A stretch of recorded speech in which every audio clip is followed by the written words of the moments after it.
चक्षुदान क्या है? प्रिय भक्तों, क्या आपने कभी सोचा है कि देवी की प्रतिमाओं की आंखें केवल देखने के लिए नहीं बनाई जाती, उनके पीछे एक गहन आध्यात्मिक रहस्य छिपा होता है, जिसे शास्त्रों में चक्षुदान कहा गया है। यह केवल सौंदर्य का कार्य नहीं, बल्कि मूर्ति में चेतना और दिव्यता का संचार करने की प्रक्रिया मानी जाती है। जब तक इस रहस्य को भक्ति, ध्यान और समर्पण के साथ नहीं समझा जाता, तब तक इसके वास्तविक महत्व का अनुभव नहीं हो सकता। आज हम आपको एक ऐसी अद्भुत कथा सुनाने जा रहे हैं, जिसमें साधना, श्रद्धा और दिव्य अनुभवों के माध्यम से चक्षुदान का रहस्य प्रकट होता है। इस कथा को मन लगाकर सुनिए, क्योंकि इसके प्रत्येक प्रसंग में मां दुर्गा की कृपा, शक्ति और आध्यात्मिक प्रकाश की झलक समाई हुई है। प्राचीन समय में एक समृद्ध नगर था, जहां धर्म और भक्ति का वातावरण सदैव बना रहता था। उसी नगर में अभय नाम का एक युवक रहता था। वह स्वभाव से सरल था, लेकिन उसके मन में शिल्पकला के प्रति गहरा आकर्षण था। वह देवी देवताओं की सुंदर प्रतिमाओं को देखकर मंत्रमुग्ध हो जाता और मन ही मन सोचता कि एक दिन वह भी ऐसी प्रतिमा बनाएगा, जिसे देखकर लोगों को दिव्यता का अनुभव हो। किंतु उसके सामने एक समस्या थी। उसे ऐसा कोई गुरु नहीं मिल रहा था, जो उसे मूर्ति निर्माण की उस दिव्य विद्या का ज्ञान दे सके, जिसमें केवल आकार ही नहीं, बल्कि आध्यात्मिक भाव भी समाहित हो। एक रात अभय ने एक विलक्षण स्वप्न देखा। उसने देखा कि मां दुर्गा की एक भव्य प्रतिमा उसके सामने स्थापित है, परंतु उस प्रतिमा की आंखें अभी तक अंकित नहीं हुई हैं। तभी आकाश में एक गंभीर और दिव्य स्वर गूंजा, वत्स, स्मरण रखो, जब तक दृष्टि नहीं, तब तक सृष्टि नहीं। मूर्ति का वास्तविक प्राण चक्षुदान में निहित है। यह वाणी सुनते ही अभय की नींद खुल गई। उसका हृदय तीव्र उत्सुकता से भर उठा। उसी क्षण उसने निश्चय कर लिया कि वह चक्षुदान के रहस्य को जानकर ही रहेगा। अगले दिन उसने अपनी यात्रा प्रारंभ करने का निर्णय लिया। विदा लेते समय उसकी मां ने स्नेहपूर्वक पूछा, पुत्र, तुम कहां जा रहे हो? अभय ने विनम्रता से उत्तर दिया, मां, मैं एक ऐसी साधना के मार्ग पर निकल रहा हूं, जो मुझे देवी की कृपा तक पहुंचाएगी। कृपया मुझे अपना आशीर्वाद दीजिए। मां ने उसके सिर पर हाथ रखकर कहा, मां जगदम्बा तुम्हारी रक्षा करें। याद रखना, सच्चा गुरु उसी को प्राप्त होता है, जिसके भीतर श्रद्धा, धैर्य और संयम हो। माता का आशीर्वाद लेकर अभय अपनी खोज पर निकल पड़ा। उसने अनेक नगरों और आश्रमों की यात्रा की। साधुओं, संतों और विद्वानों से उसने चक्षुदान का अर्थ पूछा, लेकिन उसे कहीं भी पूर्ण उत्तर नहीं मिला। सभी यही कहते कि यह साधारण ज्ञान नहीं, बल्कि गहन साधना और दिव्य कृपा से प्राप्त होने वाली विद्या है। समय बीतता गया, पर अभय का संकल्प अडिग रहा। एक दिन वह हिमालय की दुर्गम पगडंडियों पर आगे बढ़ रहा था। मार्ग कठिन था, फिर भी उसके भीतर एक अदृश्य प्रेरणा उसे आगे बढ़ाए जा रही थी। तभी उसे दूर से वीणा की मधुर ध्वनि सुनाई दी। वह संगीत इतना शांत और पवित्र था कि उसकी सारी थकान पल भर में दूर हो गई। वह उस स्वर का अनुसरण करते हुए आगे बढ़ा। कुछ दूरी पर पहुंचकर उसने एक तेजस्वी दिव्य पुरुष को देखा। वे कमलासन पर विराजमान थे और वीणा का मधुर वादन कर रहे थे। उनके मुख पर अलौकिक शांति और चारों ओर दिव्य आभा फैली हुई थी। अभय तुरंत समझ गया कि उसके सामने स्वयं देवर्षि नारद विराजमान है। वह श्रद्धापूर्वक उनके चरणों में झुक गया और बोला, हे देवर्षि, मैं लंबे समय से एक ही प्रश्न का उत्तर खोज रहा हूँ। कृपया मुझ पर कृपा करें। मैं जानना चाहता हूँ कि चक्षुदान क्या है और इसका वास्तविक रहस्य क्या है। नारद मुनि ने मुस्कुराते हुए अपनी वीणा एक और रख दी। उन्होंने स्नेहपूर्ण स्वर में कहा, वत्स, तुम्हारी खोज व्यर्थ नहीं है। वास्तव में देवी की प्रेरणा ही तुम्हें यहां तक लाई है। चक्षुदान का रहस्य अत्यंत गूढ़ है। यह केवल शिल्पकला नहीं, बल्कि भक्ति, मंत्र और आध्यात्मिक चेतना का संगम है। यदि तुम इसे समझना चाहते हो, तो पहले इसकी गहराई को जानना होगा। यह सुनकर अभय की आंखें नम हो गईं। उसे लगा कि उसकी वर्षों की तपस्या अब फल देने वाली है। नारद मुनि ने आगे कहा, मूर्ति निर्माण केवल एक कला नहीं, बल्कि साधना का मार्ग है। मिट्टी, पत्थर या धातु से प्रतिमा बनाना तो शिल्प का कार्य है, पर उसमें दिव्यता का अनुभव कराना एक आध्यात्मिक प्रक्रिया है। अभय ने जिज्ञासापूर्वक पूछा, भगवन, क्या केवल आंखें बनाना ही चक्षुदान कहलाता है? नारद मुनि ने उत्तर दिया, नहीं पुत्र, नेत्रों का चित्रण तो शिल्प का एक भाग है। वास्तविक चक्षुदान वह है जब मूर्तिकार पूर्ण श्रद्धा, शुद्ध मन और मंत्र शक्ति के साथ देवी की चेतना का आवाहन करता है। नेत्र ज्ञान, जागृति और दिव्य उपस्थिति के प्रतीक है। इसलिए प्रतिमा में आंखों का अंकन सबसे महत्वपूर्ण माना जाता है। उसी क्षण मूर्ति केवल आकार नहीं रहती, बल्कि भक्तों के लिए देवी के सजीव स्वरूप का माध्यम बन जाती है। इसके बाद नारद मुनि ने अभय को एक प्राचीन कथा सुनाई। उन्होंने कहा, बहुत समय पहले अनंत नाम का एक कुशल शिल्पकार था। उसने अपना पूरा जीवन देवी देवताओं की प्रतिमाएं बनाने में समर्पित कर दिया था। उसकी कला अद्भुत थी, लेकिन एक कमी उसे सदैव व्यथित करती थी। उसकी बनाई हुई प्रतिमाओं में प्राण प्रतिष्ठा का अपेक्षित प्रभाव दिखाई नहीं देता था। इस कारण वह भीतर ही भीतर दुखी रहने लगा। अंततः उसने देवी की आराधना का मार्ग अपनाया। वर्षों तक कठोर तप और भक्ति करने के बाद मां दुर्गा उसके समक्ष प्रकट हुई। करुणामयी स्वर में उन्होंने कहा, अनंत, केवल हाथों की कुशलता से दिव्य प्रतिमा का निर्माण नहीं होता। चक्षुदान के समय हृदय का पूर्ण समर्पण, मन की पवित्रता और मंत्रों का शुद्ध उच्चारण आवश्यक है। जब तक तुम्हारे भीतर मेरा ध्यान जागृत नहीं होगा, तब तक तुम्हारी प्रतिमाएं केवल आकार मात्र बनी रहेंगी। मां के उपदेश ने अनंत का जीवन बदल दिया। उसने प्रत्येक प्रतिमा का निर्माण गहन भक्ति और ध्यान के साथ करना आरंभ किया। अब उसका उद्देश्य केवल सुंदर मूर्ति बनाना नहीं, बल्कि देवी के प्रति अपनी श्रद्धा को उसमें समाहित करना था। कुछ समय बाद लोगों ने अनुभव किया कि उसकी प्रतिमाओं में एक विलक्षण आकर्षण और जीवंतता दिखाई देती है। तभी से यह परंपरा प्रचलित हुई कि मूर्तिकार नेत्र अंकित करते समय विशेष एकाग्रता, मौन और मंत्र साधना का पालन करें।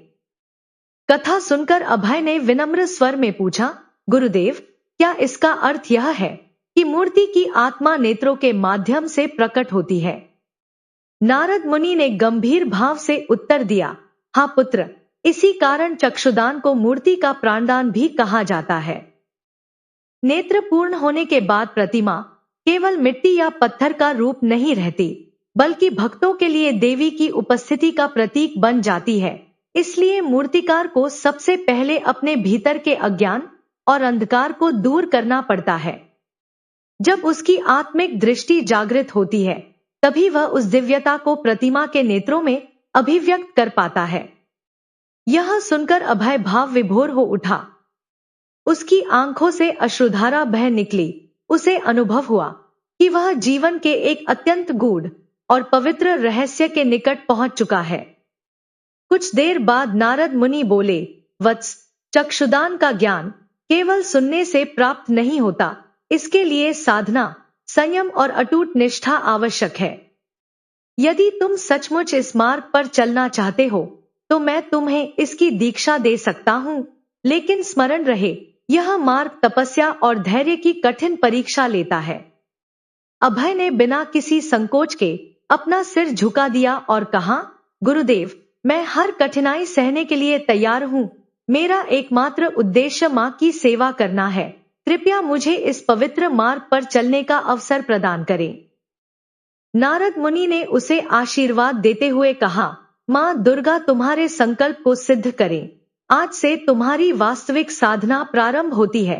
गुरु के आशीर्वाद से अभय के भीतर एक नई ऊर्जा का संचार हुआ। उसे लगा मानो उसके जीवन को नई दिशा मिल गई हो। फिर भी उसके मन के किसी कोने में एक प्रश्न बार बार उठ रहा था, क्या वह इस कठिन साधना के योग्य सिद्ध हो पाएगा? नारद मुनि उसकी मनस्थिति समझ चुके थे। उन्होंने स्नेहपूर्वक कहा, पुत्र, साधना का मार्ग केवल जिज्ञासा से नहीं, बल्कि अनुभव और आत्मानुशासन से पूर्ण होता है। अब तुम मेरी शरण में हो, इसलिए पहले तुम्हें अपने भीतर की अशुद्धियों को दूर करना होगा। अभय ने आदरपूर्वक कहा, गुरुदेव, आपकी प्रत्येक आज्ञा मेरे लिए वंदनीय है। तब नारद मुनि उसे एक शांत तपोवन में ले गए और बोले, यहाँ तुम्हें 7 दिनों तक कठोर व्रत का पालन करना होगा। इस अवधि में तुम्हारा आहार केवल गंगाजल और तुलसी पत्र होंगे। साथ ही मौन रहकर प्रतिदिन देवी मंत्र का निरंतर जप करना होगा। यह तुम्हारी पहली परीक्षा है। यदि तुम इसमें सफल हुए, तभी आगे के रहस्य तुम्हारे लिए उद्घाटित होंगे। अभय ने श्रद्धापूर्वक प्रणाम किया और उसी क्षण अपनी तपस्या आरंभ कर दी। साधना का पहला दिन अत्यंत कठिन था। भूख और कमजोरी उसके शरीर को बार बार विचलित कर रही थी। मन भी उसे हार मानने के लिए प्रेरित कर रहा था। किंतु जब भी उसका साहस डगमगाता, उसे नारद मुनि के शब्द स्मरण हो आते, देवी की कृपा उसी साधक को प्राप्त होती है जो कठिन परिस्थितियों में भी धैर्य और विश्वास नहीं छोड़ता। इन शब्दों को स्मरण कर अभय पुनः ध्यान में लीन हो जाता और अपनी साधना में दृढ़ बना रहता। साधना का तीसरा दिन अभय के लिए अत्यंत कठिन था। निरंतर उपवास और जप के कारण उसका शरीर कमजोर पड़ने लगा था। कभी कभी उसकी आंखों के सामने अंधकार छा जाता, लेकिन उसने अपने संकल्प को डगमगाने नहीं दिया। उसी दिन ध्यान के दौरान उसे एक अद्भुत अनुभव हुआ। उसने अपने सामने मां दुर्गा का तेजस्वी स्वरूप देखा। उनका दिव्य प्रकाश अग्नि के समान प्रखर था, किंतु उसमें असीम करुणा और मातृत्व का भाव भी समाहित था। उस दिव्य दर्शन ने अभय के भीतर नई शक्ति का संचार कर दिया। उसकी थकान और दुर्बलता मानो पल भर में विलीन हो गई। अब उसका मन पहले से अधिक दृढ़ और एकाग्र हो चुका था। 5वें दिन तक मंत्र जप उसके लिए सहज हो गया। उसके भीतर छिपे भय, आलस्य और संशय धीरे धीरे समाप्त होने लगे।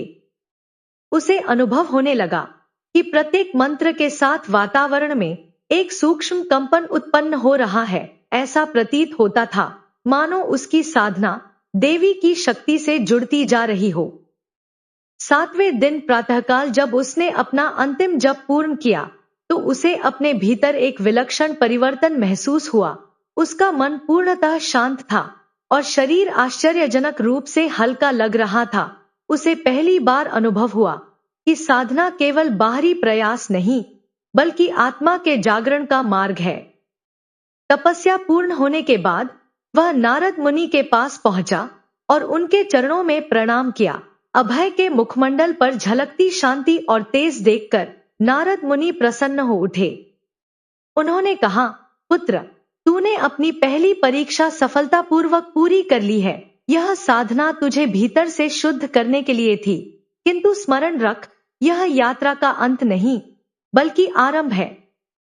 आगे का मार्ग अधिक गहन और चुनौतीपूर्ण होगा, परंतु प्रत्येक कदम तुझे देवी के और निकट ले जाएगा। यह सुनकर अभय का हृदय आनंद से भर गया। उसे लगा जैसे उसके प्रयासों का बीज अब अंकुरित हो चुका है और भविष्य में एक विशाल वृक्ष का रूप धारण करेगा। 7 दिनों की साधना ने उसके व्यक्तित्व को बदल दिया था। पहले जहां उसके मन में अस्थिरता और अधीरता थी, वहीं अब संयम, श्रद्धा और आत्मविश्वास ने स्थान ले लिया था। नारद मुनि ने संतोषपूर्वक उसकी ओर देखते हुए कहा, अब तू अगले चरण के लिए तैयार है। आज से तुझे यह समझना होगा कि मूर्तिकार होना केवल आकार गढ़ने की कला नहीं है। वास्तविक शिल्प वही है जिसमें श्रद्धा और चेतना का समावेश हो। इसके बाद वे अभय को एक प्राचीन गुफा में ले गए। वहां सुगंधित धूप की महक फैली हुई थी और वातावरण मंत्र ध्वनि से पवित्र हो रहा था। गुफा के मध्य में उत्तम मिट्टी रखी हुई थी। नारद मुनि ने कहा, अभय, अब इस मिट्टी से देवी की प्रतिमा बनाकर दिखा। मैं देखना चाहता हूं कि साधना ने तेरे हाथों और मन को कितना परिष्कृत किया है। अभय ने श्रद्धापूर्वक मिट्टी को प्रणाम किया और कार्य आरंभ कर दिया। उसका मन पूर्णतः शांत था और हाथों में अद्भुत स्थिरता थी। धीरे धीरे मिट्टी आकार लेने लगी और कुछ समय बाद मां दुर्गा की एक अत्यंत सुंदर प्रतिमा उसके सामने खड़ी थी। प्रतिमा का स्वरूप इतना आकर्षक था कि कोई भी उसे देखकर प्रभावित हुए बिना नहीं रह सकता था। नारद मुनि मुस्कुराए और बोले, यह प्रतिमा निस्संदेह सुंदर है, लेकिन अभी यह केवल मिट्टी का रूप है। अब तुझे सीखना होगा कि इसमें चेतना का भाव कैसे जागृत किया जाता है। उन्होंने आगे कहा, चक्षुदान का आधार दो तत्वों पर टिका है, मंत्र और ध्यान। मंत्र दिव्य शक्ति का माध्यम है और ध्यान उस शक्ति को दिशा देने का साधन। जब मूर्तिकार प्रतिमा के नेत्रों का निर्माण करता है, तब उसे पूर्ण एकाग्रता के साथ देवी का ध्यान करना चाहिए। यही वह क्षण है जब प्रतिमा आध्यात्मिक रूप से जागृत होती है। इसके बाद नारद मुनि ने उसे 3 प्रमुख चरण समझाए। पहला था आवाहन, हृदय में देवी का स्मरण कर मंत्रों के माध्यम से उनकी उपस्थिति का आमंत्रण। दूसरा था नेत्र निर्माण, पूर्ण एकाग्रता के साथ प्रतिमा की आंखों में देवी की करुणा और दिव्यता का भाव स्थापित करना। तीसरा था प्राण प्रतिष्ठा, विशेष मंत्रों और श्रद्धा के द्वारा प्रतिमा में चेतना का संचार करना। सभी बातें समझाने के बाद उन्होंने अभय को निर्देश दिया कि अब वह प्रतिमा के नेत्रों का निर्माण करे और पूरे समय देवी का ध्यान बनाए रखे। अभय ने गहरी श्वास ली और अत्यंत सावधानी से कार्य प्रारंभ किया। आरंभ में उसके हाथों में हल्का कंपन था, किंतु कुछ ही क्षणों में उसका मन स्थिर हो गया। अब वह पूरी तरह साधना में लीन था। जैसे जैसे वह प्रतिमा की आंखों को आकार देता गया, उसे एक अद्भुत अनुभूति होने लगी। उसे लग रहा था मानो वह केवल मिट्टी को नहीं छू रहा, बल्कि किसी दिव्य उपस्थिति के निकट पहुंच रहा हो। उसकी एकाग्रता निरंतर बढ़ती जा रही थी। मन के सभी संशय समाप्त हो चुके थे और उसके भीतर केवल मां दुर्गा का स्मरण शेष था।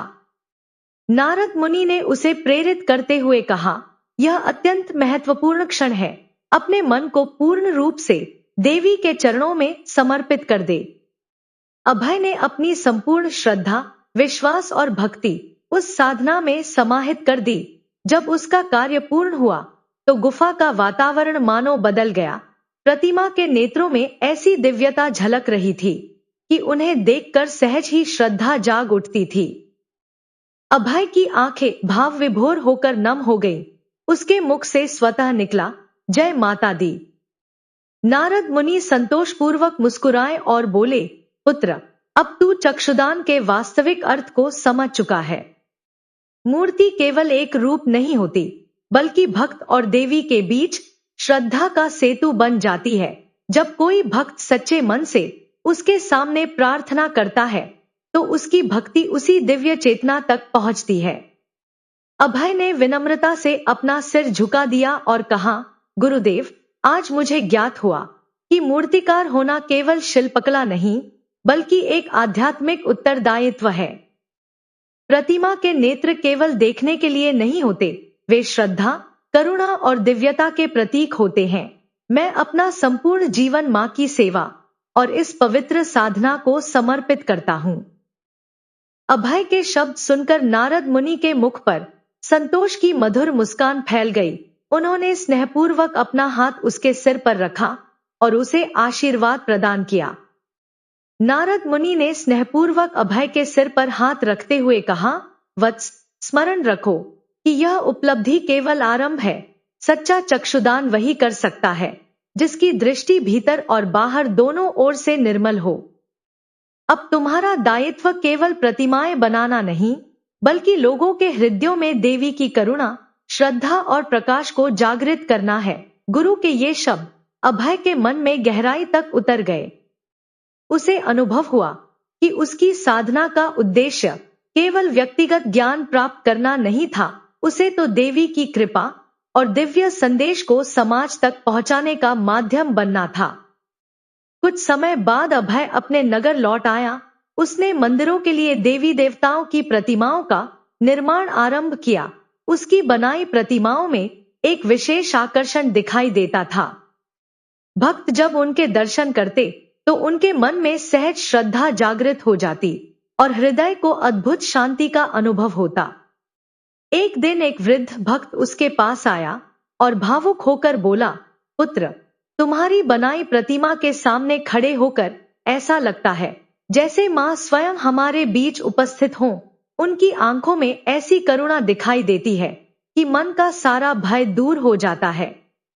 वृद्ध की बातें सुनकर अभय की आंखें नम हो गई। उसे समझ में आ गया कि उसकी साधना अब केवल उसके जीवन तक सीमित नहीं रही, वह अनगिनत लोगों के मन में देवी के प्रति विश्वास और भक्ति का दीप जला रही थी।